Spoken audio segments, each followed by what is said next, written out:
यह उस समय की बात है जब प्रभु यीशु मसीह एक नगर में सुसमाचार प्रचार कर रहे थे। उसी समय लाजर नाम का एक मनुष्य जिससे प्रभु यीशु मसीह प्रेम रखते थे, वह बीमार पड़ गया। लाजर मार्था और मरियम का भाई था। प्रियो, जब वह बीमार पड़ा तो उसकी बहनों ने प्रभु के पास यह कहला भेजा कि हे प्रभु, जिससे तू प्रीति रखता है वह बीमार है। जब यीशु को यह खबर मालूम हुई तो उसने कहा कि यह बीमारी मृत्यु की नहीं परंतु परमेश्वर की महिमा के लिए है, ताकि उसके द्वारा परमेश्वर के पुत्र की महिमा हो। प्रियो, प्रभु यीशु मसीह मार्था, मरियम तथा लाजर से बहुत अधिक प्रेम रखते थे। उनके परिवार के साथ प्रभु यीशु मसीह का गहरा नाता था। प्रियो, जब भी प्रभु यीशु मसीह बैतनिया आते थे तो वह अपने चेलों के साथ लाजर के घर में ही रुका करते थे। जब लाजर बीमार हुआ तो मार्था और मरियम ने यह सोचकर कि जैसे ही प्रभु को लाजर के बीमार होने का समाचार मिलेगा तो प्रभु तुरंत चले आएंगे। लेकिन प्रियो, हम देखते हैं कि जब प्रभु को लाजर के बीमार होने का समाचार मिला तो प्रभु जिस नगर में थे उसी नगर में 2 दिन और ठहर गए।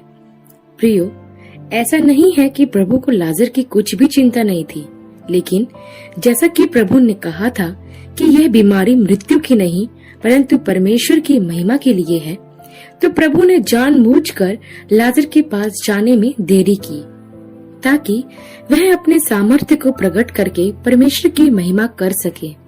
प्रियो, कभी कभी प्रभु यीशु मसीह हमारे लिए भी देरी करता है। यदि हम बीमार हैं और या किसी परेशानी में हैं और हम प्रभु को पुकार रहे हैं, तो जब हमारी प्रार्थनाओं के उत्तर हमें नहीं मिलते तो हम यह सोचने लगते हैं कि प्रभु को हमारी चिंता ही नहीं है और प्रभु हमारी प्रार्थना नहीं सुन रहा है।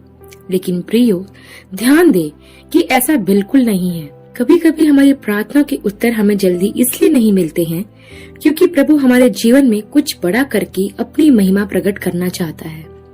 जैसा हम इस घटना में भी देखते हैं कि जब प्रभु को उस नगर में 2 दिन बीत गए तो प्रभु ने आत्मा में जान लिया कि लाजर मर गया है। तब प्रभु ने अपने चेलों से कहा कि हमारा मित्र लाजर सो गया है और मैं उसे जगाने जाता हूँ। इस पर प्रभु के चेलों ने उससे कहा कि हे प्रभु, यदि वह सो गया है तो बच जाएगा। प्रियो, यहाँ पर प्रभु यीशु मसीह लाजर के मृत्यु के विषय में बता रहे थे, लेकिन चेले समझ नहीं पाए कि प्रभु लाजर के सोने के विषय में नहीं बल्कि उसकी मृत्यु के विषय में बता रहे थे। तब प्रभु यीशु मसीह ने चेलों से साफ साफ कह दिया कि लाजर मर गया है और अब आओ हम उसके पास चलें। तब थोमा अपने साथ के चेलों से यह कहता है कि आओ हम भी उसके साथ मरने को चले।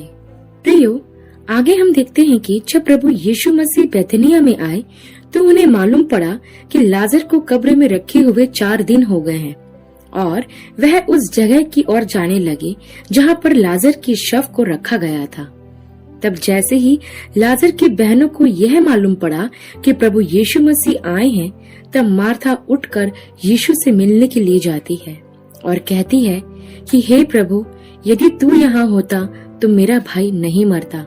और अभी भी मैं जानती हूँ कि जो कुछ तू परमेश्वर से मांगेगा परमेश्वर तुझे देगा। यीशु ने मार्था से कहा कि तेरा भाई जरूर जी उठेगा। तब मार्था प्रभु यीशु से कहती है कि मैं जानती हूँ अंतिम दिनों में पुनरुत्थान के समय वह जी उठेगा। तब प्रभु यीशु ने उससे कहा कि पुनरुत्थान और जीवन मैं ही हूँ। जो कोई मुझ पर विश्वास करता है वह यदि मर भी जाए तो भी जिएगा, और जो कोई जीवित है और मुझ पर विश्वास करता है वह अनंत काल तक नहीं मरेगा। क्या तू इस बात पर विश्वास करती है? फिर मार्था ने प्रभु यीशु से कहा कि हे प्रभु, मैं विश्वास कर चुकी हूँ कि परमेश्वर का पुत्र मसीह जो जगत में आने वाला था वह तू ही है। प्रियो, यहाँ पर मार्था और प्रभु यीशु मसीह के बीच जो बातें हुई वह बहुत ही रहस्यमय थी। प्रभु यीशु मसीह मार्था से यह कह रहे थे कि मैं लाजर को जीवित कर दूंगा, लेकिन मार्था को यह लगा कि प्रभु यीशु मसीह पुनरुत्थान के समय की बात कर रहे हैं, इसलिए वह प्रभु की बात को समझ नहीं पाई। प्रियो, यहाँ पर प्रभु यीशु मसीह ने मार्था से जो बातें कही है उसके ऊपर मैं थोड़ा सा प्रकाश डालना चाहती हूँ। हम जो प्रभु यीशु मसीह पर विश्वास करते हैं, हमारे लिए यह आशा का धन्य वचन है जिसमें प्रभु यीशु मसीह ने हमसे प्रतिज्ञा की है कि हम जो उस पर विश्वास करते हैं यदि मर भी जाएं तो भी जिएंगे। अर्थात प्रभु हमें यह बताना चाहते हैं कि उस पर विश्वास करने वाले लोगों को मृत्यु से कुछ हानि नहीं होगी। हम विश्वासी यदि प्रभु में मरते भी हैं तो पुनरुत्थान के दिन हम फिर जी उठेंगे और उस राज्य में प्रवेश करेंगे जो प्रभु ने हमारे लिए तैयार किया है। प्रियो, प्रभु ने हमसे कहा है कि पुनरुत्थान और जीवन वही है और उसी के पास यह सामर्थ्य है कि वो हमें फिर से जीवित कर दे। प्रियो, हम विश्वासियों के लिए मृत्यु अंत नहीं है। हम यह न सोचें कि मरने के बाद सब कुछ खत्म हो जाता है, बल्कि मृत्यु तो हम विश्वासियों के लिए एक नई शुरुआत है, क्योंकि मृत्यु के पार होकर हम उस जीवन में प्रवेश करते हैं जो कभी समाप्त नहीं होगा। यही नहीं प्रियो, प्रभु ने हमसे वादा किया है कि मृत्यु के बाद जो जीवन वो हमें देंगे उसमें ना कभी रोना होगा और ना ही कोई बीमारी होगी। वो हमारी आंखों से सब आंसू पोंछ डालेंगे। प्रभु परमेश्वर ही हमारा सूर्य होंगे जिसके शासन में कभी अंधेरा ना होगा और हम अनंत काल तक उस स्वर्गीय पिता की पवित्र उपस्थिति में उसकी आराधना करते रहेंगे। प्रियो, यह वाचा सिर्फ उन्हीं लोगों के जीवन में पूरी होगी जिन्होंने प्रभु यीशु पर और उसके पुत्र होने पर विश्वास किया है। एक और बात प्रियो, जो हम यहाँ देखते हैं कि मार्था इस बात को स्वीकार करती है कि यीशु ही वो मसीह है जो आने वाला है और वह जान जाती है कि यीशु ही परमेश्वर का पुत्र है। मार्था का यह विश्वास उसके उद्धार का कारण बना। प्रियो, यदि आज आप उद्धार पाना चाहते हैं और अनंत जीवन में प्रवेश करना चाहते हैं तो आपको यह विश्वास करने की आवश्यकता है कि यीशु ही उद्धार करता है और वही पुनरुत्थान और जीवन है। तब आप उस राज्य में प्रवेश करने पाएंगे जो हमारे लिए तैयार किया गया है। तब हम आगे देखते हैं प्रियो कि जब प्रभु यीशु मसीह मार्था से बात कर चुके तो वह उस कब्र की ओर जाते हैं जहाँ पर लाजर के शव को रखा हुआ था। जब मरियम को यह बात मालूम पड़ी कि प्रभु यीशु मसीह कब्र की ओर जा रहे हैं तो वह भी उनके साथ हो ली। तब प्रभु यीशु मसीह ने कई लोगों को लाजर के लिए रोते हुए देखा और वह स्वयं भी बहुत उदास और व्याकुल हो गए थे।